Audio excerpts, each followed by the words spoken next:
أعمالنا من يهده الله فلا مضل له ومن يضلله فلا هادي له ونشهد أن لا إله إلا الله وحده لا شريك له ونشهد أن سيدنا ونبينا ومولانا محمدا عبده ورسوله صلى الله تعالى عليه وعلى آله وأصحابه وبارك وسلم أما بعد فأعوذ بالله من الشيطان الرجيم بسم الله الرحمن الرحيم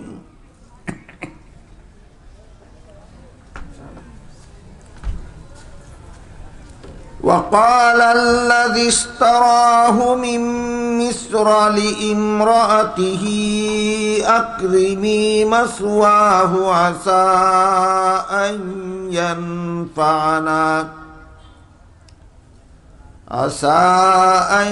ينفعنا أو نتخذه ولدا وكذلك مكنا ليوسف في الأرض ولنعلمه من تأويل الأحاديث والله غالب على أمره ولكن أكثر الناس لا يعلمون بارك الله لنا ولكم في القرآن العظيم ونفعنا وإياكم بالآيات والذكر الحكيم हजरत उलामाए किराम मुहतरम हाजिरिन এলাকার সর্বস্তরের মুসলমান ভাইয়েরা আমার এতদঞ্চলের বাড়িঘরের পর্দার আড়ালে বসা আমার মা ও বোনেরা, আলোচনা চলতেছিল এই কথার উপর যে হযরত ইউসুফ আলাইহিস সালামকে মিশরের প্রধানমন্ত্রী নাম কোন তফসিরের বিবরণ মতে কিতফির, কোন তফসিরের বিবরণ মতে ইতফির প্রধানমন্ত্রীর নাম ছিল ইউসুফ আলাইহিস সালামের যুগে মিশরের প্রধানমন্ত্রীর নাম, আর প্রেসিডেন্টের নাম ছিল রাইয়ান। তো প্রধানমন্ত্রী ইউসুফ আলাইহিস সালামের বড় 10 ভাইয়ের কাছ থেকে ইউসুফ আলাইহিস সালামকে কিনে নিয়েছিল। এই কিনার বিবরণের আলোচনা গত বছর হয়েছে। কিনে নিয়ে তার বিবি জুলাইখার কাছে লালন পালনের দায়িত্ব দিয়া সসম্মানে লালন পালন করার নির্দেশ দিছিল। এই প্রসঙ্গে আল্লাহ বলেন, এভাবে আমি বিপন্নতার হাত থেকে রক্ষা করে হযরত ইউসুফ আলাইহিস সালামকে প্রতিষ্ঠা করে দিলাম। ইউসুফ আলাইহিস সালামকে বিপন্ন করে ফেলেছিল তার বড় 10 ভাই। আমি বিপন্নতার হাত থেকে রক্ষা করে আমি ইউসুফ আলাইহিস সালামকে প্রতিষ্ঠিত করেছি। ভবিষ্যতে মানব জাতির মহান 3টা খেদমত আমি আল্লাহ তার কাছ থেকে নিব। একটা হলো আমি মানুষের স্বপ্নের ব্যাখ্যা দেওয়ার জ্ঞান তাকে দান করব। আর একটা হলো আমি তাকে নবী বানিয়ে মানুষকে হেদায়েতের পথ দেখাবার দায়িত্ব পালন করাবো।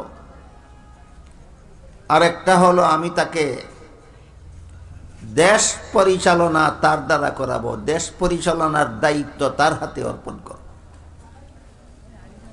এই প্রসঙ্গে আল্লাহ যে দেশ পরিচালনার বিধান দেন, এই প্রসঙ্গে গত বছর থেকে আলোচনা চলেছে। গতকালও এই প্রসঙ্গেই আলোচনা হয়েছে। আল্লাহর বিধানে দেশ শাসনের ব্যাপারটা বর্তমান দুনিয়ার মুসলমানদের কাছ থেকে এটা একেবারে উদাও হয়ে গেছে বলে চলে। আজকাল আমার মনে হয় প্রতি লাখের মধ্যে 99,999 জন মুসলমান মনে করে যে দেশ শাসন এটা আল্লাহর বিধানে হওয়ার বিষয় না, এটা মানুষের বিধানে হওয়ার বিষয়। এই মতবাদটা ইমানদারি মতবাদ নয়। আল্লাহর বিধানে দেশ শাসন হওয়াটা এটা গ্রহণীয় না হওয়ার মতবাদ, এটা মেনে নেওয়ার মতো, মেনে না নেওয়ার মতো মতবাদ ইমানদারি মতবাদ নয়, কুফরি মতবাদ। এই কুফরি মতবাদ কখন সৃষ্টি হলো, কাদের দ্বারা সৃষ্টি হলো, কেন সৃষ্টি হলো, এটা হইল এক ইতিহাস। আর এক ইতিহাস হইল এই কুফরি মতবাদ মুসলমান শাসনকর্তারা গ্রহণ করলো কেন। বর্তমান দুনিয়াতে মনে হয় 57টা মুসলমানের দেশ আছে। বর্তমান দুনিয়ার 57টা দেশ মুসলমানেরা শাসন করে। এর মধ্যে বর্তমান আফগানিস্তানের নামটা বাদ দিলে আর কোনো একটা মুসলমানের দেশ মুসলমানেরা পুরাপুরি আল্লাহর বিধান মতে শাসন করে না। প্রায় সবাই মন গড়া বিধান মতো দেশ শাসন করে। 57টা দেশের শাসনকর্তা মুসলমান হইয়াও আল্লাহর বিধান মতো, যে আল্লাহ বিশ্বাস করে মুসলমান হইল সেই আল্লাহর বিধান মতো দেশ শাসন না করে মন গড়া বিধান মতো দেশ শাসন মুসলমানেরা কেন করে, এর একটা রহস্য আছে। আমি গতকাল আপনাদেরকে ওয়াদা দিয়েছি, রহস্যটা ইনশাআল্লাহ বলবো। কিন্তু আল্লাহর বিধান মতো দেশ শাসন না করার এই যে চিন্তা চেতনা, মন মানসিকতা, আল্লাহর বিধানে দেশ শাসন না করার এই যে একটা দৃষ্টিভঙ্গি, একটা মতবাদ, এই মতবাদ উদ্ভাবনের ইতিহাসটা গতকাল বলতেছিলাম। সময়ের অভাবে অনেক তাড়াহুড়া করে বলার কারণে অনেক জরুরি কথা বলা বাকি রয়ে গেছে। শেষের দিকে আমার পরে যিনি বয়ান করবেন তিনি স্টেজে পৌঁছে যাওয়ার কারণে কথা অসমাপ্ত রেখেই তাড়াহুড়া করে আমি বন্ধ করে দিয়েছিলাম। এই কারণে সেই ব্যাপারটা খোলাসা করে আমি আপনাদের সামনে তুলে ধরতে চাই যে আল্লাহর প্রতি বিশ্বাসী হয়েও, আল্লাহকে বিশ্বাস করেও আল্লাহর বিধান মতে দেশ শাসন না করার মতবাদ কখন থেকে, কাদের দ্বারা, কেন সৃষ্টি করা হয়েছিল, এই ভ্রান্ত মতবাদ কেন উদ্ভাবন করা হয়েছিল। গতকাল এই প্রসঙ্গে বলেছিলাম আজ থেকে প্রায় 300 বছর আগে 18 শতাব্দীর কাছাকাছি সময়ে ইউরোপের খ্রিস্টানেরা ধর্মের নামে কতগুলি ভ্রান্ত মতবাদে বিশ্বাসী ছিল। গতকাল এই ব্যাপারটা মোটামুটি বিস্তারিতই আপনাদেরকে বলা হয়েছে। ইউরোপিয়ান খ্রিস্টানেরা ধর্মের নামে অধর্ম কথায় বিশ্বাসী ছিল, অবান্তর কথায় বিশ্বাসী ছিল, অবাস্তব কথায় বিশ্বাসী ছিল। এমতাবস্থায় আধুনিক বিজ্ঞানের প্রসার লাভ করেছিল পৃথিবীতে সর্বপ্রথম ওই তাদের দেশে, ইউরোপে। যে দেশের খ্রিস্টানেরা ধর্মের নামে ভ্রান্ত মতবাদে বিশ্বাসী ছিল সেই দেশে আধুনিক বিজ্ঞানের বিকাশ লাভ হয়েছিল। তাই তাদের দেশে বিজ্ঞানে আর ধর্মে লড়াই হয়েছিল, দ্বন্দ্ব, রক্তক্ষয়ী দ্বন্দ্ব হয়েছিল। ধর্মের অনুসারীরা বিজ্ঞানের অনুসারীদেরকে জীবন্ত আগুনে পুরাইয়া পর্যন্ত মারছিল। ধর্মে আর বিজ্ঞানে একটা লড়াই হয়েছিল তাদের দেশে। আমার এতটুকু কথা যারা বুঝেছেন, শুনেছেন, বলুন সত্য ধর্মের সাথে বিজ্ঞানের লড়াই হয়েছিল না ধর্মের নামে ভ্রান্ত মতবাদের সাথে? এটা একটা অত্যন্ত গুরুত্বপূর্ণ পয়েন্ট, যা ইতিহাসটা বোঝার জন্য সকলের স্মরণ রাখা দরকার। এই কারণে বাকি কথা পরিষ্কারভাবে বোঝার জন্য এখানে দুইটা কথা আরো আগের থেকে পরিষ্কারভাবে জানা থাকা দরকার। একটা হইল বিজ্ঞান কাকে বলে এই প্রশ্নের পরিষ্কার জবাব আমাদের মাথায় থাকতে হবে। আর একটা হলো ধর্ম কাকে বলে এই প্রশ্নের জবাবটাও মাথায় পরিষ্কারভাবে থাকতে হবে। এরপরে এই দুইটা ডেফিনেশনের আলোকে, দুইটা জিনিসের সংজ্ঞার আলোকে পরবর্তী ইতিহাসটা আমাদের বুঝতে হবে। গতকাল আমি বলেছি আল্লাহর জগতের কোনো কিছুর বাস্তব অবস্থা এবং গুণাবলী জানার নাম বিজ্ঞান। আল্লাহ জগতে যা কিছু সৃষ্টি করেছেন এর যে কোনো জিনিসের বাস্তব অবস্থা এবং তার গুণাগুণ জানার নাম বিজ্ঞান। গতকাল আমি উদাহরণ দিছি, আল্লাহর গোটা সৃষ্ট জগতের মধ্যে যা কিছু আছে এর মধ্যে একটা আছে বাতাস। বাতাস অবস্থান করে খালি জায়গায়। বাতাস তাকে কই লোহার টুকরার ভিতরে না খালি জায়গায়? এগুলো বাতাসের অবস্থান। বাতাসের গুণ কি? বাতাসের গুণ হলো বাতাস অক্সিজেন বহন করে আমাদের ফুসফুসের ভিতরে গিয়ে আমাদের শরীরের দূষিত রক্ত ধুলাই করে পরিষ্কার করে দেয়। এটা বাতাসের গুণ। তাইলে এই জিনিসটা জানার নাম জানা একটা বিজ্ঞানের একটা অংশ। এই যে আমরা জানলাম যে বাতাস তাকে কই এবং বাতাসে আমার কি উপকার করে, এই বিষয়টা যে জানলাম, কিসের অবদান? বিজ্ঞানের অবদান। কিসের অবদান? বিজ্ঞানের অবদান। গতকাল আর একটা উদাহরণ দিয়েছি, পৃথিবীর আশেপাশে যত গ্রহ আছে এগুলির মধ্যে একটা গ্রহের নাম হইল চন্দ্র। এই চন্দ্রের অবস্থান এবং তার গুণাবলীর একটা বিবরণ আমি গতকাল আপনাদের সামনে তুলে ধরেছি। চন্দ্র বিজয়ের অভিযানে আমেরিকার সেরা বিজ্ঞানী নীল আর্মস্ট্রং যখন সর্বপ্রথম সাফল্য লাভ করেছিলেন, তখন সেখান থেকে ফিরে এসে পৃথিবীর মানুষকে চন্দ্র সম্পর্কে 3টা রিপোর্ট দিয়েছিলেন। 1 নম্বর, চন্দ্রের জগতে অক্সিজেন নাই, কাজেই পৃথিবীর কোনো মানুষের পক্ষে চন্দ্রে বসবাস করার সুযোগ নাই। 2 নম্বর রিপোর্ট দিয়েছিলেন চন্দ্রের ভূমিতে উর্বরতা শক্তির লেশমাত্র নাই, সুতরাং চন্দ্রের ভূমিতে ফসল ফলাবার উপায় নাই। 3 নম্বর রিপোর্ট দিয়েছিলেন চন্দ্রের সৃষ্ট কালো রেখা, এটা আজ থেকে 1300 অথবা 1400 বছর পূর্বে চন্দ্র 2 টুকরা হয়ে জোড়া লাগার কারণে রেখার সৃষ্টি হয়েছে। এই জিনিসগুলি যে ইনি উদ্ঘাটন করলেন, এটা হলো বিজ্ঞানের অবদান। বিজ্ঞানের 2টা উদাহরণ গতকাল আপনাদেরকে উদাহরণ পেশ করে আমি আপনাদেরকে বোঝাবার চেষ্টা করেছি বিজ্ঞান কাকে বলে। আল্লাহর সৃষ্ট জগতের যে কোনো জিনিসের বাস্তব অবস্থা এবং তার গুণাগুণ জানার নাম, ভুলে যাবেন না, সামনে আরো কঠিন কথা আসছে। এরপরে আমাদের বুঝতে হবে ধর্ম কাকে বলে। খ্রিস্টানদের দেশে ধর্মে আর বিজ্ঞানের দ্বন্দ্ব হইল, রক্তক্ষয়ী সংঘর্ষ হইল। ধর্মের সাথে বিজ্ঞানের লড়াই হইল, বিজ্ঞানের সাথে ধর্মের লড়াই হইল। কেন? কেন বুঝতে গেলে আগে বিজ্ঞান কাকে বলে সেটা মনে রাখতে হবে এবং ধর্ম কাকে বলে সেটা বুঝতে হবে। তখনই বুঝে আসবে তাদের ধর্মের সাথে বিজ্ঞানের লড়াই হইল কেন।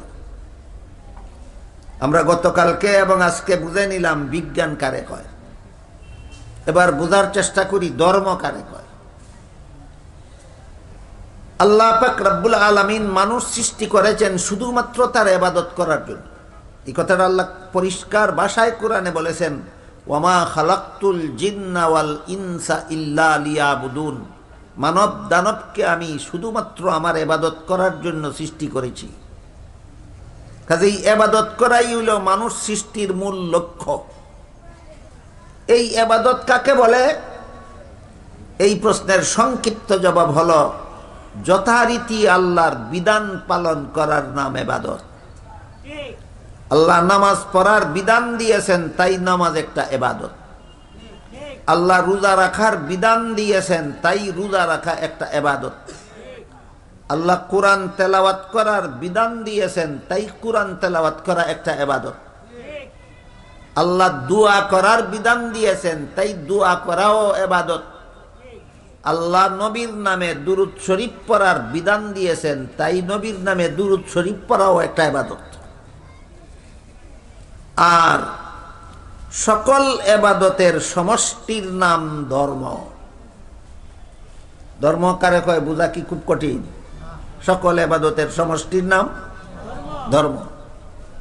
নামাজ, রোজা, হজ, যাকাত, কোরআন তিলাওয়াত, ওজিফা, জিকির, তাসবিহ, দোয়া, দুরূদ, ইবাদত, বন্দেগী সবটুকুর সমষ্টির নাম হইল ধর্ম। এর সহজ উদাহরণ, আমার সামনে যে জিনিসটা আপনারা দেখতে পান, এটাকে মাউথ পিস বলা হয়। এটার সাথে একটা তারের সংযোগ আছে, এটাকে ওয়্যার বলা হয়।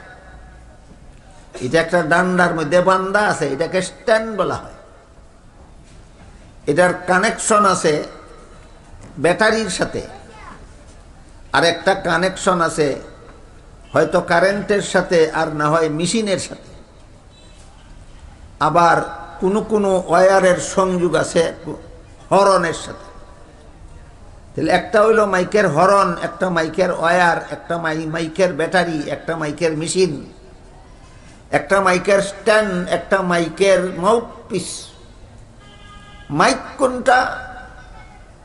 এই প্রশ্নের যেই জবাব, একটা ইবাদতের নাম নামাজ, একটা ইবাদতের নাম রোজা, একটা ইবাদতের নাম হজ, একটা ইবাদতের নাম যাকাত, একটা ইবাদতের নাম কোরআন তেলাওয়াত, একটা ইবাদতের নাম দোয়া, একটা ইবাদতের নাম দুরূদ।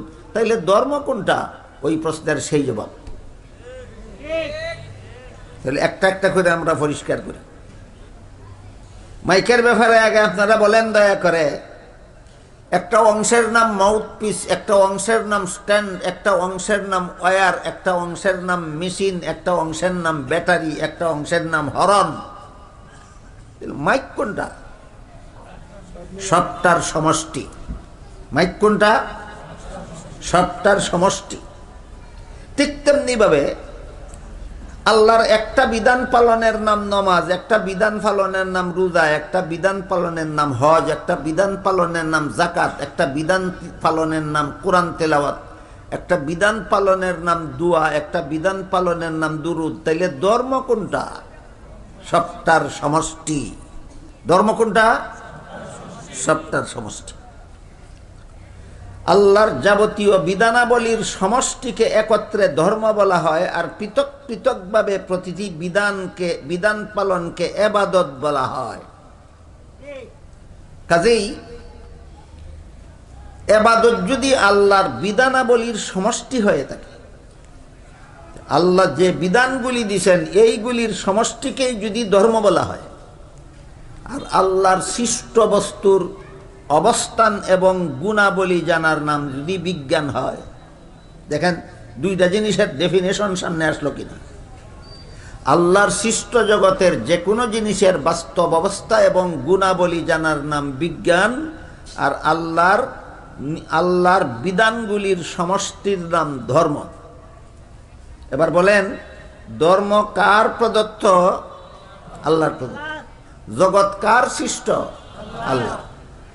আল্লাহর সৃষ্ট জগৎ, আল্লাহর দেওয়া ধর্ম, একটার সাথে আরেকটার সংঘর্ষ হওয়া তো অকল্পনীয় ব্যাপার। কেন বিজ্ঞানের সাথে ধর্মের সংঘর্ষ হবে? বিজ্ঞান তো আল্লাহর সৃষ্টি, কেন ধর্মের সাথে সংঘর্ষ হবে? ধর্ম তো আল্লাহর দেওয়া। কোন লোকের এক জিনিস আরেক জিনিসের সাথে সাংঘর্ষিক হয় নাকি? কোনো মানুষের ডাইন হাত বাম হাতের সাথে যুদ্ধ করে? কোনো জিনিসের ডান পা বাম পায়ের সাথে লড়াই করতে যায় না। তাহলে আল্লাহর সৃষ্টি জগৎ, আল্লাহর দেওয়া ধর্ম একটা আরেকটার সাথে লড়াই করতে যাবে কেন? একটা আরেকটার সাথে সংঘর্ষ করতে যাবে কেন? বুঝা গেল কোনো না কোনো জায়গায় গলত আছে, কোনো না কোনো জায়গায় গলত আছে। এবার আমরা বোঝার চেষ্টা করব, ধর্মের নামে যদি মন গড়া মতবাদ পালন করা হয়, এমন ধর্মের সাথে বাস্তব বিজ্ঞানের লড়াই হতে বাধ্য। সত্য ধর্মের সাথে বিজ্ঞানের লড়াই হয় না, আপুস হয়। সত্য ধর্মের সাথে বিজ্ঞানের লড়াই হয় না, কারণ বিজ্ঞানটাও আল্লাহর নিয়ামত, ধর্ম আল্লাহর নিয়ামত। আল্লাহর এক নিয়ামত আরেক নিয়ামতের বিরুদ্ধে সাংঘর্ষিক হবে কেন? ধর্ম যদি সত্য হয় আর বিজ্ঞানও যদি বাস্তব হয়, তাইলে এমন বিজ্ঞান ধর্মের বিরুদ্ধে যায় না, বরং ধর্মের গুলামি করে। ধর্মের গুলামি করে। ধর্মের কি করে? গুলামি করে। এর একটা সহজ উদাহরণ দেই। স্বাস্থ্য বিজ্ঞান বলে আপনি যদি নিয়মিত দাঁত পরিষ্কার না রাখেন, এটা বিজ্ঞানের কথা। স্বাস্থ্য বিজ্ঞান বলে আপনি যদি নিয়মিত দাঁত পরিষ্কার না রাখেন, তাহলে দাঁতের গোড়ায় জমাট বাঁধা ময়লা পচে রোগ জীবাণু সৃষ্টি হতে পারে এবং তা আপনার পেটে গিয়ে জটিল রোগে আপনাকে আক্রান্ত করতে পারে। দাঁত পরিষ্কার না করলে দাঁতের ময়লা পেটে গিয়া রোগ হইতে পারে। এই হলো বিজ্ঞানের কথা। ধর্মের কথা শুনেন এই ব্যাপারে। মুহাম্মাদুর রাসূলুল্লাহ সাল্লাল্লাহু আলাইহি ওয়াসাল্লাম বলেন, লাউলা আন আশুক্কা আলা উম্মতি লা আমারতু লাউলা আন আশুক্কা আলা উম্মতি লা আমারতুহুম বিসওয়াকি ইনদা কুল্লি সালাতিন আও কামা ক্বালা আলাইহিস সালাতু ওয়াসসালাম। আল্লাহর রাসূল বলেন, দৈনিক 5 বেলা নামাজের সময় মিসওয়াক করার জন্য আমি হুকুম দিতাম, যদি উম্মতের জন্য কষ্ট হবে মনে না করতাম। যেহেতু হুকুম দিলাম না, এই জন্য দৈনিক 5 বেলা মিসওয়াক করা তোমাদের জন্য ওয়াজিব হইল না, কিন্তু সুন্নত হয়ে রইল। নবী যদি হুকুম দিতেন দৈনিক 5 বেলা নামাজের সময় মিসওয়াক করো, তাহলে ওয়াজিব হইয়া যেত। হুকুম দিছেন না, হুকুম না দেওয়ার কারণে ওয়াজিব হইল না, সুন্নত রইল। ধর্ম, আমার ধর্ম কি বলে? দৈনিক 5 বেলা নামাজের সময় মিসওয়াক করা সুন্নত। বিজ্ঞান কি বলে? যে না, এটা পালন করলে ক্ষতি না লাভ। তাহলে বিজ্ঞানের সত্য ধর্মের বিরুদ্ধে সাংঘর্ষিক হয় না সত্য বিজ্ঞানে সত্য ধর্মের গোলামি করে? কথাটা কি আপনাদেরকে বোঝাতে পারলাম? বিজ্ঞান যদি সঠিক হয় আর ধর্ম যদি সত্য হয়, এমন ধর্মে আর বিজ্ঞানে দ্বন্দ্ব হয় না কোনোদিন। এমন ধর্মের গোলামি করে বিজ্ঞানে। এমন ধর্মের কি করে বিজ্ঞানে? এমন ধর্মের গোলামি করে বিজ্ঞানে। খ্রিস্টানদের ধর্ম যেহেতু ধর্মই ছিল না, ধর্মের নামে কতগুলি গাঁজাখুরি কথা ছিল, তাই বাস্তব বিজ্ঞানের যখন বিকাশ ঘটল ইউরোপে, তখন এই ভ্রান্ত ধর্মের সাথে বিজ্ঞানের সংঘর্ষ সৃষ্টি হইল, সংঘাত সৃষ্টি হইল। বুঝে থাকলে বলেন তো, বাস্তব ধর্মের সাথে বাস্তব বিজ্ঞানের সংঘর্ষ হয় না ভ্রান্ত ধর্মের সাথে বিজ্ঞানের সংঘর্ষ হয়? ভ্রান্ত ধর্মের সাথে বিজ্ঞানের সংঘর্ষ হয়। হ্যাঁ, যদি বিজ্ঞানের নামে ভুল তথ্য পরিবেশন করা হয়, তাহলে এমন বিজ্ঞানের নামে পরিবেশিত তথ্যের সাথে সত্য ধর্মেরও সংঘর্ষ হতে বাধ্য। এটার উদাহরণ আল্লাহ পাক রব্বুল আলামিন পবিত্র কোরআনে বলেন, লাকাদ খালাকনাল ইনসানা ফি আহসানি তাকওয়িম। মানুষকে আমি সৃষ্টির সূচনাতেই এই সুন্দর কাঠামো দিয়ে সৃষ্টি করেছি। মানুষের শরীরের মধ্যে আল্লাহ যে গঠন দিয়েছেন, এত সুন্দর গঠনে আল্লাহ আর কোনো প্রাণী সৃষ্টি করেন নাই। বুঝে থাকলে বলেন, আল্লাহ অন্য প্রাণীকে বেশি সুন্দর গঠনে সৃষ্টি করেছেন না একমাত্র মানুষকে? এই ব্যাপারে মজার একটা ঘটনা লেখা আছে তফসিরের দিকে। বিষয়টা বোঝার জন্য তফসিরে লেখা ঘটনাটাই কই আপনাদেরকে। এটা কিচ্ছা কাহিনী না, এটা বাস্তব ঘটনা। এক ব্যক্তি তার স্ত্রীকে বলছিল, তুই যদি আকাশের চন্দ্রের চেয়ে বেশি সুন্দর না হস, তাইলে তুই 3 তালাক। আকাশের চন্দ্রের চেয়ে বেশি সুন্দর যদি এর বউ না হয়, তো বউ 3 তালাক। এখন যেই শুনে সেই বলে যে তার বউ কি আর আকাশের চন্দ্রের চেয়ে বেশি সুন্দর নেই, এটা তালাক হয়ে গেছিল। যোগ্য একজন মুফতি সাহেবের কাছে যখন ফতোয়া গেল, তিনি বলেন তালাক হয়েছে না। বলে কেন? সে কইছে তার বউ যদি চন্দ্রের চেয়ে বেশি সুন্দর না হয় তাহলে বউ তালাক। আল্লাহ কোরআনে বলছেন, মানুষের চেয়ে বেশি সুন্দর করে আল্লাহ কিছু বানাইছেন না। আগে এর বউ মানুষ নি, যদি মানুষ হইয়া থাকে অবশ্যই চন্দ্রের চেয়ে বেশি সুন্দর। এইটাও আবার মানুষ কেমনে চন্দ্রের চেয়ে, একটা সাধারণ একটা মানুষ কেমনে চন্দ্রের চেয়ে বেশি সুন্দর হয়, এটাও আবার বুঝতে আবার বিজ্ঞানের অনেক কিছু বোঝার দরকার পড়ে। আরো কিছু বিজ্ঞানের তথ্য বুঝলে এটাও বুঝবেন যে মানুষ কিভাবে চন্দ্রের চেয়ে বেশি সুন্দর হয়। বিজ্ঞানের দ্বারা আমরা জানতে পারছি, পৃথিবীতে দাঁড়াইয়া আমরা চন্দ্রটাকে যে আলোকিত দেখতে পাই, চন্দ্র আলোকিত, আকাশে ঝলমল ঝলমল ঝলমল করে, এই কারণে চন্দ্রটাকে সুন্দর দেখা যায়। চন্দ্রকে পৃথিবীর থেকে দেখতে, তাওরাতের অন্ধকারে দেখতে, দিনের আলোতে দেখতে চন্দ্র সুন্দর বলতে কিছুই নেই, জলমলি মুটেও নাই। আমার কথা বুঝে থাকলে বলেন, আকাশের চন্দ্রকে পৃথিবীর থেকে দিনের বেলায় ঝলমল করতে দেখা যায় না ফ্যাকাশে? ফ্যাকাশে দেখা যায়। আকাশের চন্দ্রকে রাতের বেলায়, রাতের অন্ধকারে আকাশের চন্দ্রকে আলোকিত ঝলমল ঝলমল করতে দেখা যায়। তখন চন্দ্রটা দেখতে সুন্দর। কিসের কারণে? আলোর কারণে। আধুনিক বিজ্ঞান বলে এই আলো চন্দ্রের নিজস্ব আলো নয়, সূর্যের থেকে দাঁড় করা আলো, সূর্যের থেকে দাঁড় করা আলো। এর উদাহরণ হলো, আপনি যদি দুপুরের রোদের সময় একটা আয়না যদি আপনি এমন ভাবে ধরেন যেভাবে ধরলে পরে সূর্যের আলোটা আয়নার মধ্যে লাগে, এমন ভাবে যদি আয়নাটা সূর্যমুখী করে ধরেন, তাহলে সূর্য, আয়নার ভিতরে আরেকটা সূর্য দেখা যায়, এবং আয়নার ভিতর থেকে আরেকটা রৌদ্র বের হয়, ওই রৌদ্রটা ঘরের ভিতরে ছায়া পর্যন্ত পৌঁছে। এটাকে আপনারা দেখেছেন কোনো সময়? তখন আয়নাটারে ঝলমল ঝলমল করতে দেখা যায়। বলেন তো, আয়নাটা নিজেই ঝলমলে ছিল না সূর্যের আলোর কারণে ঝলমল করতে দেখা যায়? কাজে এই ঝলমলি আয়নার নিজস্ব সৌন্দর্য নয়, সূর্যের আলো লাগার কারণে ঝলমল করতে দেখা যায়। ঠিক তেমনি ভাবে পৃথিবীর থেকে আকাশের চন্দ্রকে যে রাত্রে ঝলমল করতে দেখা যায়, বিজ্ঞান বলে এটা চন্দ্রের নিজস্ব আলো নয়, সূর্যের আলো পতিত হওয়ার কারণে ঝলমল করতে দেখা যায়। তাহলে চন্দ্র বেশি সুন্দর না মানুষ বেশি সুন্দর? মানুষ বেশি সুন্দর। মুফতি সাহেব ফতুয়া দিলেন, এই বেটার বউ তালাক হইছে না। আল্লাহ কোরআনে বলছেন মানুষকে আল্লাহ সবচেয়ে বেশি সুন্দর বানাইছেন, আকাশের চন্দ্রের চেয়েও মানুষ সুন্দর, সুতরাং চন্দ্রের থেকে তার বউ বেশি সুন্দর না হইলে তালাক হইত। যেহেতু মানুষ চন্দ্রের থেকেও বেশি সুন্দর, কোরআনের দ্বারা প্রমাণিত, কাজেই তার বউ তালাক হইছে না।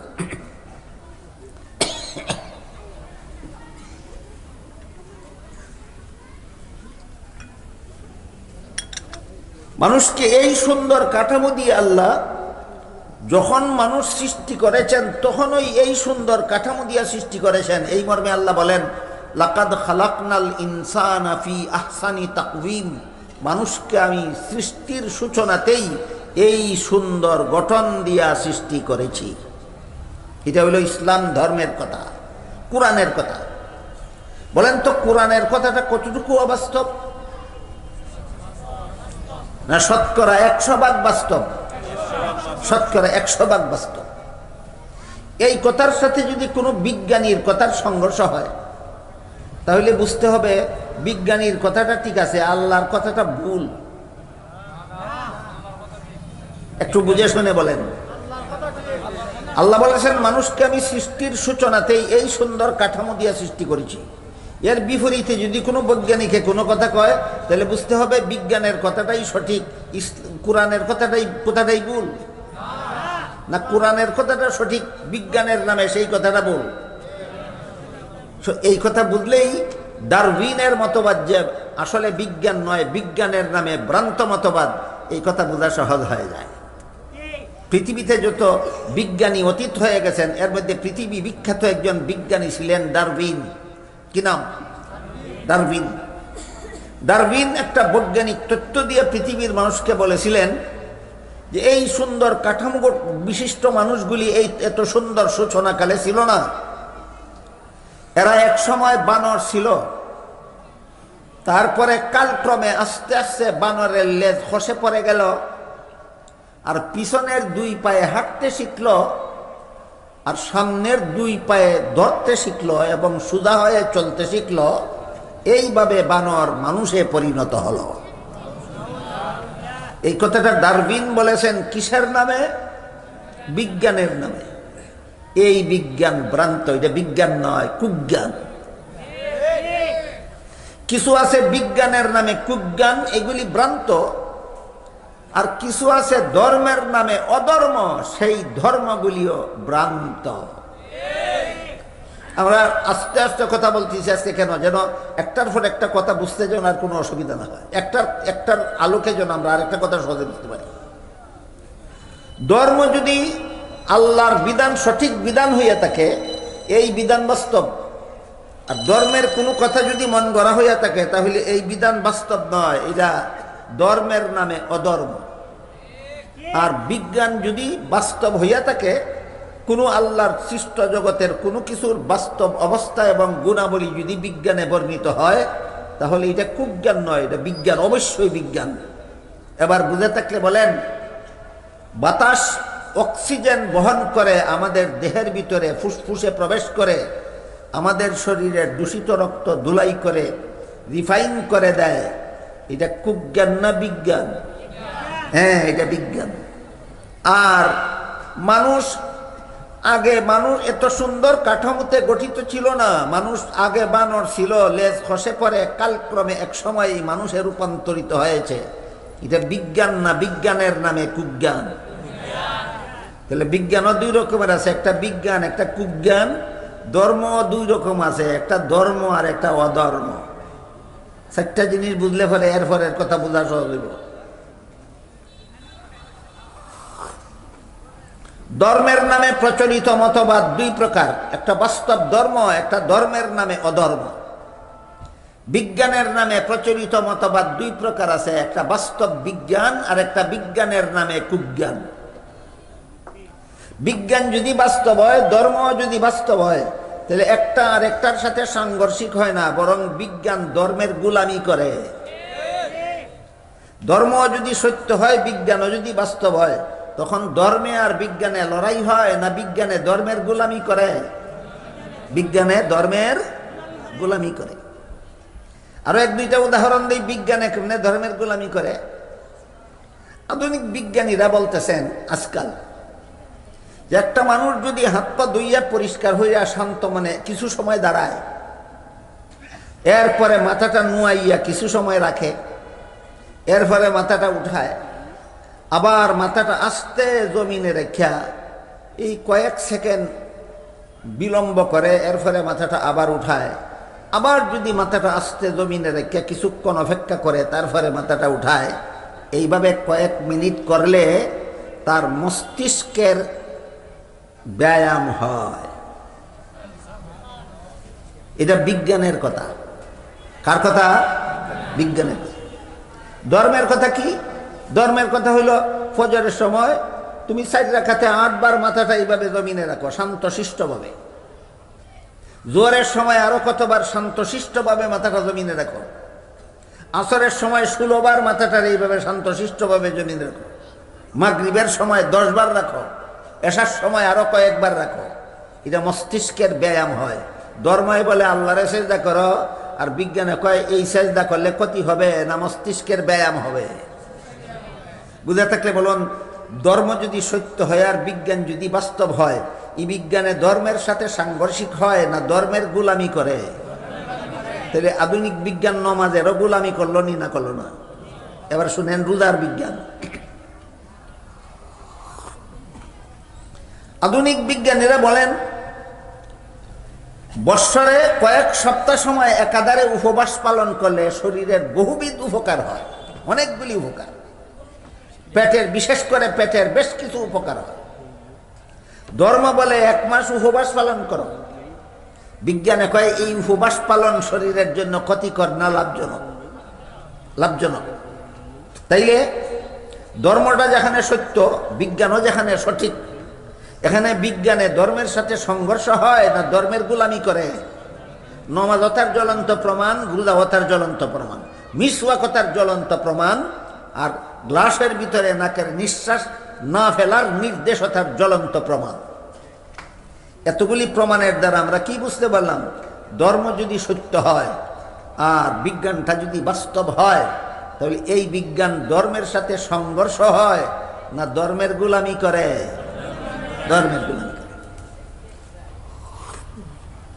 এর বিপরীতে বিজ্ঞান যদি বাস্তব হয় আর ধর্মের নামে যদি অধর্ম হয়, এই বিজ্ঞান ধর্মের সাথে সাংঘর্ষিক হতে বাধ্য, যেমনটা ইউরোপের খ্রিস্টানদের সাথে হয়েছিল। কথা বুঝতে পারতেছেন কিনা? ইউরোপের খ্রিস্টানরা ধর্মের নামে কতগুলি গাঁজাখুরি কথা বিশ্বাস করত। আমি গতকাল বলছি, এর মধ্যে একটা গাঁজাখুরি কথা হইল, পাপিষ্ট আদমের বংশে যত নবী জন্মগ্রহণ করেছে সবগুলি জন্মগত পাপিষ্ট। কি এদের পাপ? আদমের বংশে জন্ম হওয়াটাই এদের পাপ। আপনারা নিজেদের বিবেককে জিজ্ঞেস করে বলেন তো, কেউ কি কারো ঘরে জন্ম হয় নিজের ইচ্ছায় না আল্লাহর ইচ্ছায়?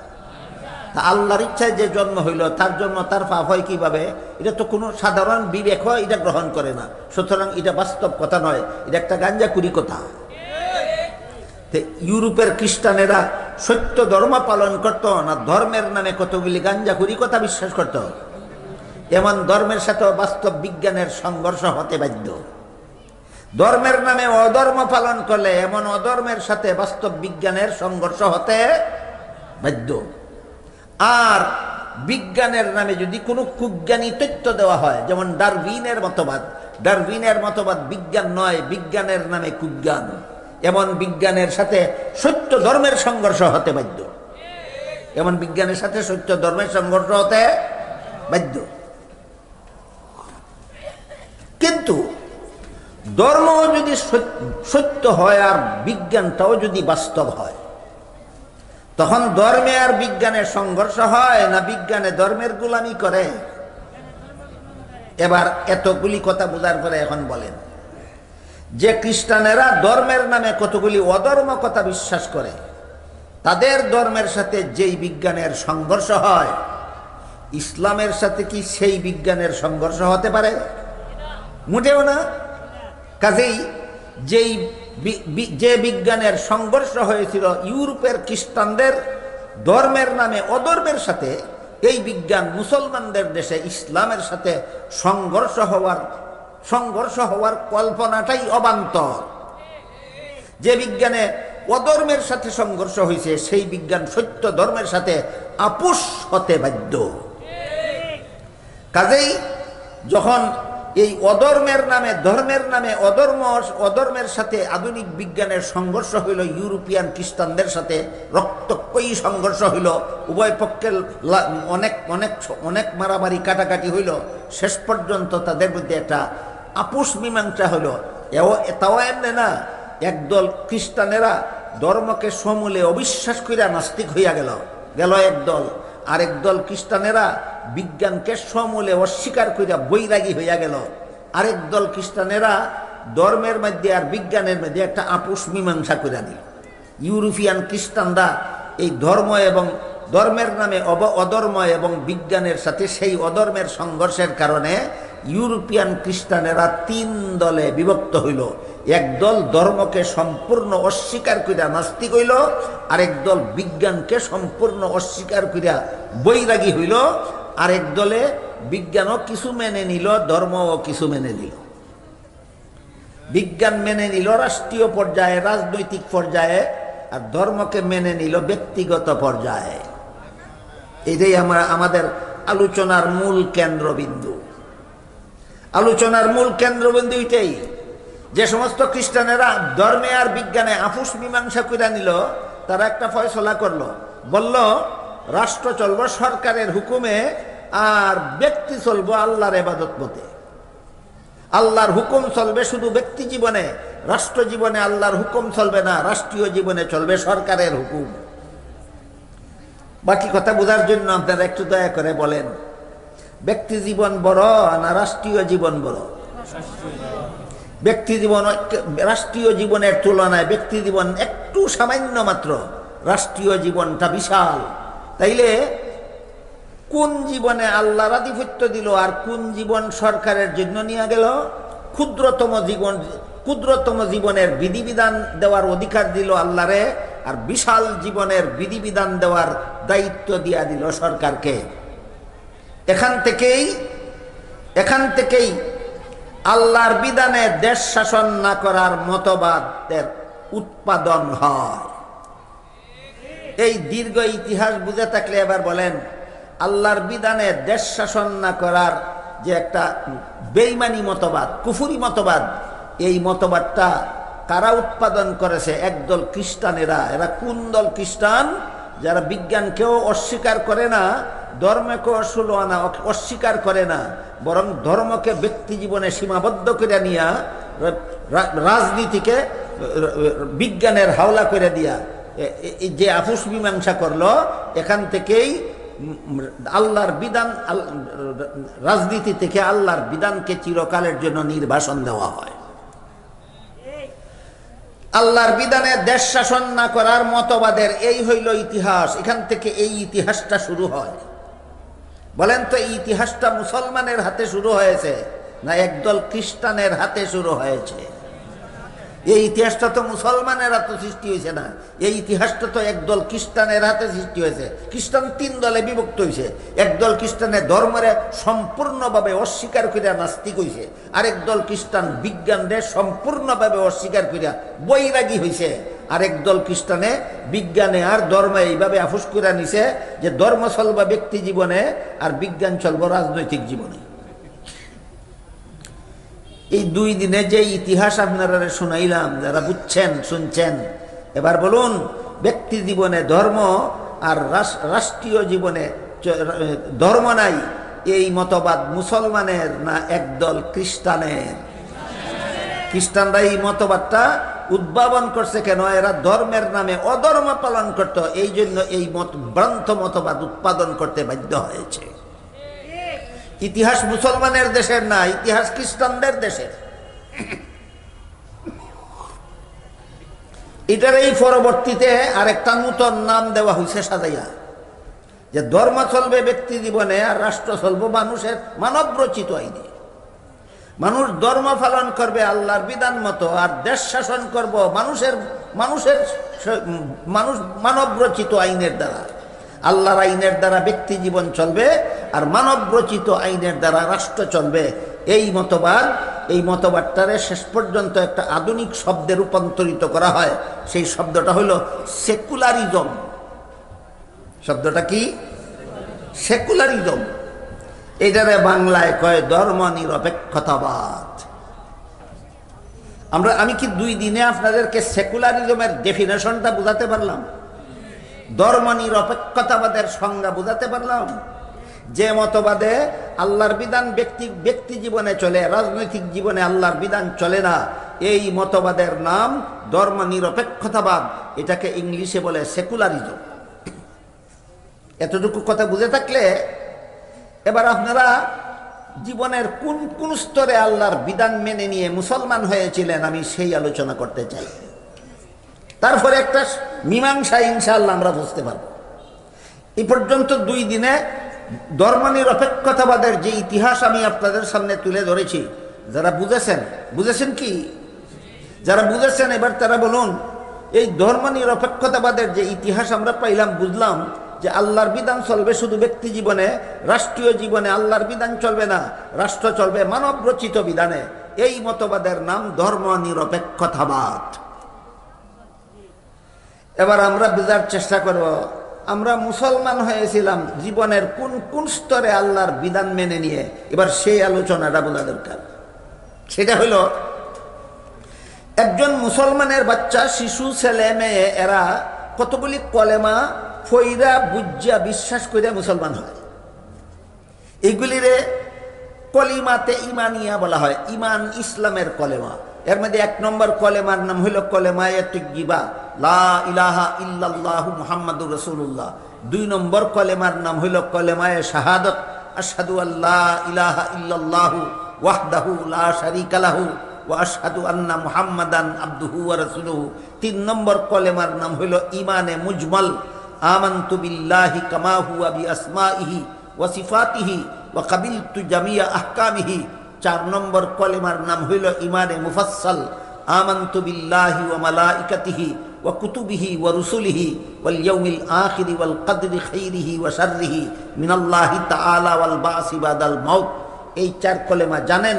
এমন কেউ যদি এখানে থাকেন তো একটু দয়া করে হাত তুলে দেখাবেন। এই চার কলেমা যারা যারা জানেন, মেহরবানি, মাশাআল্লাহ, আলহামদুলিল্লাহ, হাত নামান। এবার আমি আপনাদেরকে 4 কলিমার মধ্যে 3 নম্বর কলিমার শেষ কথাটা উল্লেখ করব। 3 নম্বর কলিমা হলো ইমানে মুজমাল। এই কলিমাটা হলো আমানতু বিল্লাহি কামা হুয়া বিআসমাইহি ওয়া সিফাতিহি। আর এর শেষ কথাটা হলো ওয়া কাবিলতু জামিয়া আহকামিহি। এই শেষ কথাটার অর্থ হলো আমি আল্লাহর সমস্ত বিধিবিধান মেনে নিয়ে মুসলমান হইলাম। বলেন, আল্লাহ শুধু ব্যক্তি জীবনে আল্লাহর বিধান মেনে নিয়ে মুসলমান হয়েছিলেন, না সমস্ত বিধান মেনে নিয়ে? শুধু পারিবারিক জীবনে আল্লাহর বিধান মেনে নিয়ে মুসলমান হয়েছিলেন? শুধু সামাজিক জীবনে আল্লাহর বিধান মেনে নিয়ে মুসলমান হয়েছিলেন? শুধু রাষ্ট্রীয় জীবনে আল্লাহর বিধান মেনে নিয়ে মুসলমান হয়েছিলেন, না সমস্ত বিধান? তুমি যদি আল্লাহর সমস্ত বিধান মেনে নিয়ে মুসলমান হইয়া থাকো, তাহলে শেষ পর্যন্ত এসে যদি ব্যক্তি জীবনে আল্লাহর বিধানগুলি রাখো আর রাষ্ট্রীয় জীবনে যদি আল্লাহর বিধানগুলি তুমি অমান্য করো, আবারও বলো তুমি মুসলমান রইছো না বেঈমান হইছো?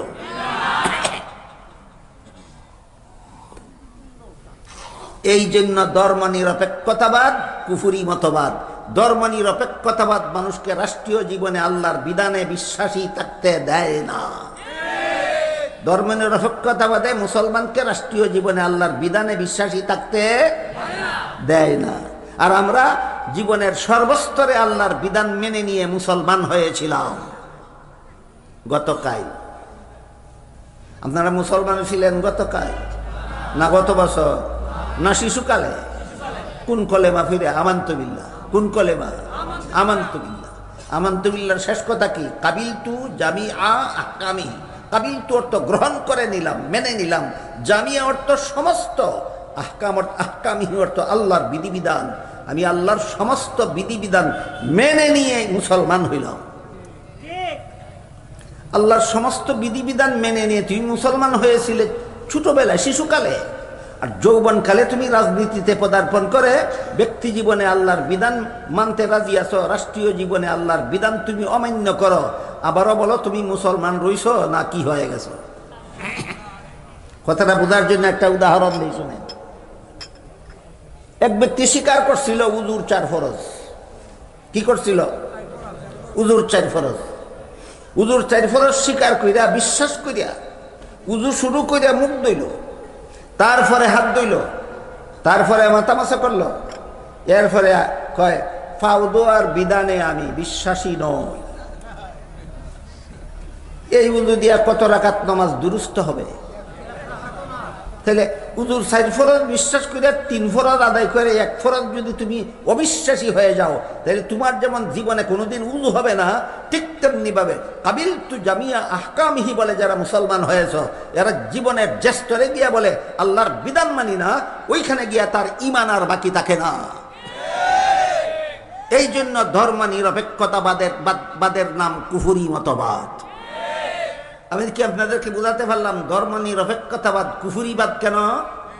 জীবনের একটা স্তরে গিয়ে আল্লাহর বিধানে অবিশ্বাসী বানায়।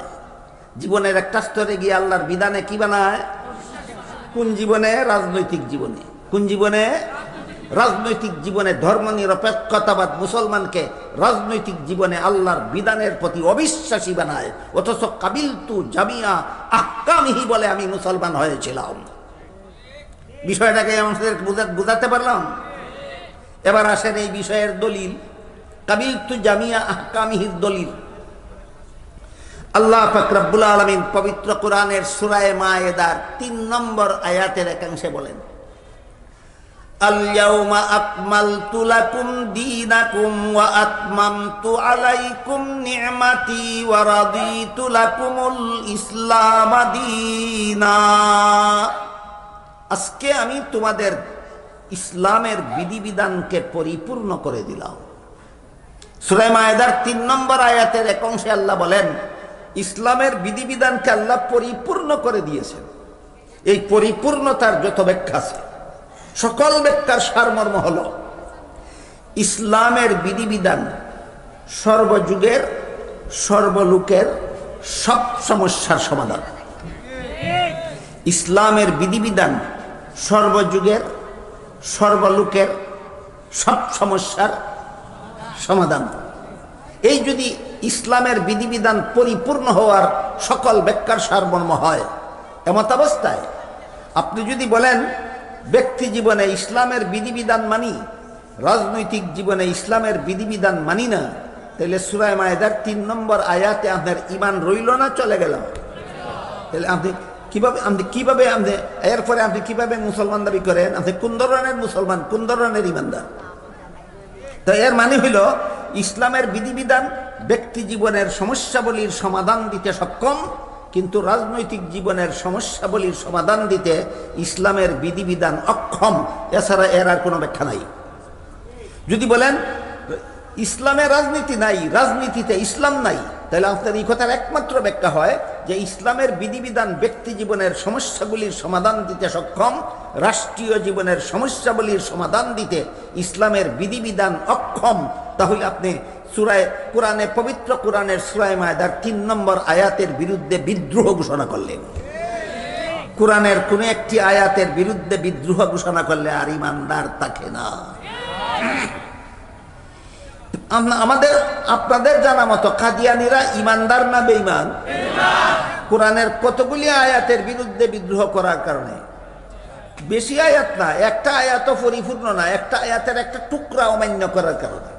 সেই আয়াতটা হলো সূরা আহজাবের 40 নম্বর আয়াত। সেখানে আল্লাহ পাক রব্বুল আলামিন আমাদের নবীকে খাতামান নবিয়্যিন বলেছেন। আয়াতটা হইল মা কানা মুহাম্মাদুন আবা আহাদিম মির রিজালিকুম ওয়ালাকির রাসূলুল্লাহি ওয়া খাতামান নবিয়্যিন। মুহাম্মদ সাল্লাল্লাহু আলাইহি ওয়াসাল্লাম তোমাদের কোন যুবকের বংশগত বাবা নয়, বরং তিনি আল্লাহর রাসূল হওয়ার কারণে তোমাদের রুহানি বাবা। তবে অন্যান্য নবীদের মতো রুহানি বাবা না। অন্যান্য নবীদের কাউকে আমি খাতামুন নবিয়্যিন উপাধি দেইনি, একমাত্র তোমাদের নবীকে আমি আল্লাহ খাতামুন নবিয়্যিন উপাধি দিয়েছি। এই খাতামুন নবিয়্যিন উপাধিটা আল্লাহ আমাদের নবীকে সূরা আহজাবের 40 নম্বর আয়াতের এক অংশে দিয়েছেন। খাতামুন নবিয়্যিন সূরা আহজাবের 40 নম্বর আয়াতের সবটুকু না, এক টুকরা, এক টুকরা। এর ব্যাখ্যা করে হাদিস শরীফে রাসূল করিম সাল্লাল্লাহু আলাইহি ওয়াসাল্লাম বলেন লা তাকুমুস সাআতু হাত্তা ইউবাসা দাজ্জালুনা কাযযাবুনা কুল্লুহুম ইয়াজআমু আন্নাহু নাবিয়্যুন ওয়া আনা খাতামুন নাবিয়্যিন লা নাবিয়্যা বাদি। আমার পরবর্তী কেউ যদি নবী হওয়ার দাবি করে সে হবে মিথ্যাবাদী দাজ্জাল। তার কারণ হলো আমাকে যে আল্লাহ খাতামুন নবিয়্যিন বলেছেন, এর অর্থ হলো আমার পরে আর কোনো নবী নাই। কাদিয়ানীরা এই কথাটা মাত্র মানে না, আমার পরে আর কোনো নবী নাই।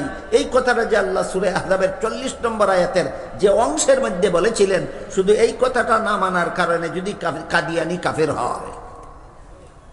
সূরা মায়েদার 3 নম্বর আয়াতের একটা অংশের মধ্যে আল্লাহ শুধু বলেছেন ইসলামের বিধিবিধান পরিপূর্ণ করে দিলাম, মানব জীবনের সর্বস্তরের যাবতীয় সমস্যাবলীর সমাধান দেওয়ার জন্য ইসলামের বিধান যথেষ্ট। কাজেই তুমি যদি রাজনৈতিক জীবনে ইসলামের বিধান রাজনৈতিক জীবনের সমস্যাবলীর সমাধান দিতে সক্ষম নয় মনে করো, কাদিয়ানীরা সূরা আহজাবের 40 নম্বর আয়াতের এক টুকরা মানে না, তোমরাও তো সূরা মায়েদার 3 নম্বর আয়াতের এক টুকরা মানো না। এমত অবস্থায় তারা মুসলমান থাকলে তারা কাফির হয়ে গেলে তোমরা মুসলমান কোন গুণে? আর তোমরা মুসলমান থাকলে তারা কাফির কোন দোষের কারণে? তারাও এক আয়াতের এক টুকরা মানে না, তোমরাও আর এক টুকরা মানো না। আমি কি এতক্ষণে আপনাদেরকে বোঝাতে পারলাম ধর্ম নিরপেক্ষতাবাদীরা ইসলামী মতবাদ নয়, কুফরি মতবাদ কেন? এই মতবাদটার উদ্ভাবক কোন মুসলমান ছিল না খ্রিস্টান। কোন দেশের? ইউরোপের। এই মতবাদের উদ্ভাবক কোন মুসলমান নয়, এই মতবাদের উদ্ভাবক খ্রিস্টান। ইউরোপের খ্রিস্টানেরা এই কুফরি মতবাদ উদ্ভাবন করেছিল। এবার আমাদের জানার ব্যাপার, বর্তমান দুনিয়ার 57টা মুসলমানের দেশে যেসব দেশে এই মতবাদ আমদানি করা হয়েছে, বলেন এই রাষ্ট্রীয় জীবনে আল্লাহর বিধান চলবে না, এই কুফরি মতবাদ মুসলমানেরা উদ্ভাবন করেছে না খ্রিস্টানদের কাছ থেকে, একদল খ্রিস্টানদের কাছ থেকে আমদানি করা হয়েছে? এবার আমরা বোঝার চেষ্টা করব এই খ্রিস্টানদের এই কুফরি মতবাদ মুসলমান সমাজে আমদানি করার রহস্যটা কি। বিনা রহস্যে না রহস্য আছে? আজকে শুধু শুরু করি, আগামীকাল ইনশাল্লাহ বাকিটা বলব, নাকি সপ্তাহে আগামীকালের জন্য রেখে দেব? আপনাদের ইচ্ছা। আজকে খালি শুরু করি, আগামীকাল বলবো যে খ্রিস্টানদের উদ্ভাবিত এই কুফুরি মতবাদ রাষ্ট্রীয় জীবনে আল্লাহর বিধান চলবে না, এই কুফুরি মতবাদ খ্রিস্টানরা উদ্ভাবন করেছিল। কেন উদ্ভাবন করেছিল, কোন পরিস্থিতি করেছিল, 2 দিনে তার ইতিহাস বলে শেষ করেছি। এবার মুসলমানদের দেশে খ্রিস্টানদের উদ্ভাবিত এই কুফুরি মতবাদ রাষ্ট্রীয় জীবনে ইসলাম চলবে না, এই কুফুরি মতবাদ মুসলমান সমাজের রাজনীতিবিদরা এবং শাসনকর্তারা কোন কারণে মুসলমানের সমাজে আমদানি করলো। এই আমদানি করার শুরুতে তারা একটা যুক্তি দিছিল, যেহেতু ইউরোপে ধর্মের সাথে বিজ্ঞানের সংঘর্ষ হয়েছে, আর এটা এই রাষ্ট্রীয় জীবন থেকে ধর্মরে বাদ দেওয়ার কারণে সংঘর্ষটা দমন হয়েছে, কাজেই মুসলমানদের দেশেও ধর্মের সাথে বিজ্ঞানের সংঘর্ষ হবে, আর এই সংঘর্ষ থেকে বাঁচাইবার জন্য আমরা আগেভাগে এই রাজনৈতিক জীবন থেকে আল্লাহরে বিদায় দিয়া দিলাম। এই যুক্তি দিয়া ওইখানের মতবাদ এখানে আমদানি করা হয়েছে। যেহেতু তাদের দেশে সংঘর্ষ হয়েছিল রাষ্ট্রীয় জীবনে আল্লাহর বিধান থাকার কারণে, কাজেই মুসলমানের দেশেও যদি রাষ্ট্রীয় জীবনে আল্লাহর বিধান থাকে, ওইখানে যেমন রক্তক্ষয়ী সংঘর্ষ হয়েছিল এখানেও রক্তক্ষয়ী সংঘর্ষ হবে। এই সংঘর্ষ থেকে জাতিকে রক্ষা করার জন্য আমরা রাজনৈতিক জীবন থেকে আল্লাহর বিধানকে নির্বাসনে পাঠাইলাম। এই যুক্তি দিয়ে আমদানি করা হয়েছে। এটা হলো আত্মীর দেখাইবার দাঁত একরকম আর খাইবার দাঁত আর একরকম থাকে না। আত্মীর দাঁত 2 রকম দেখে, এক দাঁত মোটা মোটা 2টা দাঁত 2 পাশে থাকে, এই দাঁত দিয়া খায় না, এটা শুধু দেখায়। আর যে দাঁত দিয়া খায় সেই দাঁত দেখায় না। ঠিক তেমনি ভাবে মুসলমানদের সমাজে রাষ্ট্রীয় জীবন থেকে আল্লাহর বিধানকে বিদায় দেওয়ার যে যুক্তি এখানে বলা হইল, এটা আত্মীর দেখাবার দাঁতের মতো। এই যুক্তি শুধু সমাজের মানুষকে দেখায়, কিন্তু আসলে এটা আসল কারণ নয়। আসল কারণ হইল যে সমস্ত মুসলমানের দেশে এই মতবাদ আমদানি করা হয়েছে যে মানুষ ধর্ম পালন, আল্লাহর বিধান পালন করবে ব্যক্তি জীবনে, রাজনৈতিক জীবনে ইসলামের কোনো বিধিবিধান পালন করা যাবে না, রাষ্ট্রীয় জীবনে আল্লাহর কোনো বিধিবিধান পালন করা যাবে না। এর আসল রহস্য গোপন রয়েছে। সেই রহস্যের একটা আজকে বলি, বাকিগুলি ইনশাল্লাহ আগামীকাল বলব। একটা রহস্য হইল ইসলামে স্বজন প্রীতি হারাম, আল্লাহর বিধানে স্বজন প্রীতি হারাম। স্বজন প্রীতি হারাম। স্বজন প্রীতি মানে আমার আত্মীয় লাগে, আমার আপনজন লাগে, আমার বন্ধু লাগে, অথবা আমার দলের সদস্য, সে যত বড় অপরাধই করুক তার উপর কোনো দণ্ডবিধি প্রয়োগ করব না। এরকম পক্ষপাতিত্বের নাম স্বজন প্রীতি। এমন পক্ষপাতিত্বের নাম স্বজন প্রীতি। ইসলামের বিধান রাষ্ট্রীয় জীবনে, রাজনৈতিক জীবনে ইসলামের বিধান মানলে এই হারাম স্বজন প্রীতিমূলক রাজনীতি চলবে না। হারাম স্বজন প্রীতিমূলক রাজনীতি চলবে না। কাজেই রাষ্ট্রীয় জীবনে যদি ইসলাম মানা হয়, এই স্বজন প্রীতি তো স্বজন প্রীতি করা যাবে না তো রাজনৈতিক জীবনে। রাজনৈতিক জীবনে যাতে ইচ্ছা মতো স্বজন প্রীতি করতে পারে, এই জন্য রাজনৈতিক জীবন থেকে এই মুসলমান রাজনীতিবিদরা আর মুসলমান সরকারেরা রাজনৈতিক জীবন থেকে ইসলামকে বাদ দিয়েছে। এর একটা সহজ উদাহরণ দেই, গতকাল বলেছি মনে হয়। আমাদের দেশে একটা আইন আছে যে কোনো মানুষ যদি খুনি হয় আর আদালত থেকে যদি তার বিরুদ্ধে ফাঁসির রায় হয়, এই ফাঁসির রায়ের আসামিটা যদি প্রেসিডেন্টের কাছে প্রাণ ভিক্ষা চায়, তাহলে প্রেসিডেন্ট যদি তারে প্রাণ ভিক্ষা দিয়া দেয়, তাহলে আদালতের রায় বাতিল হয়ে যাবে, সে ফাঁসির দণ্ডবিধির থেকে রক্ষা পেয়ে যাবে। এই বিধান এখনো বাংলাদেশে চালু আছে। বাংলাদেশের আদালত এই বিধান মতেই চলে। সুপ্রিম কোর্ট থেকেও যদি খুনিরে ফাঁসির রায় দেওয়া হয়, আর সেই খুনি যদি প্রেসিডেন্টের কাছে প্রাণ ভিক্ষা চায়, আর প্রেসিডেন্ট যদি তারে বলে যে আমি তোমারে প্রাণ ভিক্ষা দিলাম, তাহলে তার ফাঁসির হুকুম মকুফ হয়ে যাবে, ফাঁসির হুকুম রহিত হয়ে যাবে, অথচ সে একটা খুনি। এবার বলেন, যে সরকারের প্রেসিডেন্ট, এই সরকারের দল যদি খুনি হয় আর প্রাণ ভিক্ষা চায় প্রেসিডেন্টের কাছে, অর্থাৎ যে দলের প্রেসিডেন্ট খুনিও সেই দলের সদস্য, প্রাণ ভিক্ষা চাইলে দিব কিনা? দিব। কিন্তু খুনি যদি বিরোধী দলের হয় আর সরকারি দলের প্রেসিডেন্টের কাছে প্রাণ ভিক্ষা চায়, দিবে না। তাইলে বিরোধী দলের খুনি হইলে তুমি প্রাণ ভিক্ষা দাও না, নিজের দলের খুনি হইলে তুমি প্রাণ ভিক্ষা দিয়া দাও। এটা স্বজন প্রীতি নয় কি? হালাল না হারাম? এই হারামিরা এই রকম ভাবে হারামি রাজনীতি করার জন্য রাজনৈতিক ক্ষেত্রে ইসলাম মানে না। আজকে একটা রহস্য কইলাম, আগামীকাল আরো কয়েকটা রহস্য ইনশাল্লাহ বলবো। এই হারাম রাজনীতি যারা করে এরা এই সমস্ত হারাম রাজনীতি করতে পারবে না রাজনৈতিক জীবনে ইসলামকে মেনে নিলে।